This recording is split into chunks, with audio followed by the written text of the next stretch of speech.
Convoquer les membres du comité, le comité régional de lutte contre la migration irrégulière, sur instruction de M. le ministre de l'Intérieur et de la Sécurité publique, pour procéder à l'installation des membres, une installation officielle et solennelle, en présence de M. le secrétaire permanent, désigné par M. le ministre, pour participer aux travaux.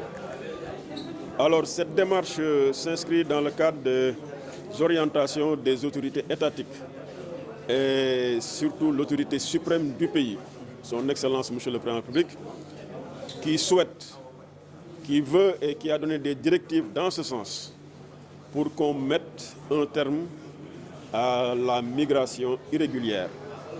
Migration irrégulière qui rime souvent avec pertes en vie humaine, avec malheur, avec désolation.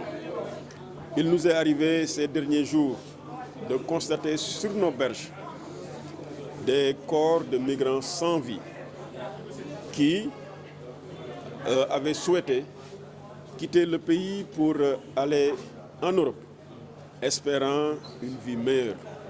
Malheureusement, les voyages ont tourné court. C'est ce phénomène-là que le comité souhaite éradiquer. Et Inch'Allah, sur instruction des autorités et à travers le plan d'action que nous allons mettre en place, nous allons faire en sorte que la sensibilisation soit de mise, que la veille soit de rigueur et que toutes les dispositions soient prises avec les forces de défense et de sécurité pour qu'il n'y ait plus de départ à partir de nos côtes, de départ à partir de nos quartiers. Ce travail-là, nous allons le faire en parfaite intelligence avec les acteurs à la base, la communauté, puisque le travail appartient à la communauté et il faudra que la communauté prenne en charge ce travail-là. Nous allons travailler également avec les communautés de pêcheurs, nous allons travailler avec les forces de défense et de sécurité, nous allons travailler avec les jeunes, nous allons travailler avec les femmes. Inch'Allah, Inch'Allah, pour ce qui concerne la région de Saint-Louis et certainement au-delà de Saint-Louis pour les autres régions, toutes les dispositions seront prises en relation avec les communautés pour que le travail se fasse dans d'excellentes conditions à la grande satisfaction des autorités. Par la même occasion, vous invitez les lieux à rester au vu des potentiels qu'il y a au niveau de la région.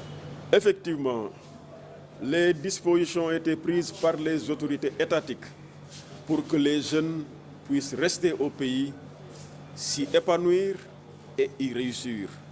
Il y a de cela quelques jours, dans cette même salle, nous avons reçu la déléguée générale à l'entrepreneuriat rapide des jeunes et des femmes, qui nous a dit ici qu'elle a été instruite par l'autorité suprême du pays en relation avec le chef du gouvernement pour accélérer le rythme de mise à disposition de financement à l'endroit des jeunes et des femmes, pour que leur projet soit financés et qu'ils puissent développer des activités ici au pays.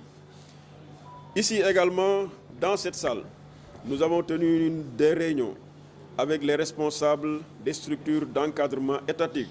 Je pense notamment au 3FPT, à l'APIX, au FONGIP, pour que toutes les dispositions soient prises afin que les jeunes, les femmes et en général les Sénégalais puissent gagner leur pain à la sueur de leur front à travers une employabilité décente, des emplois décents et de financement de leurs activités de manière efficace.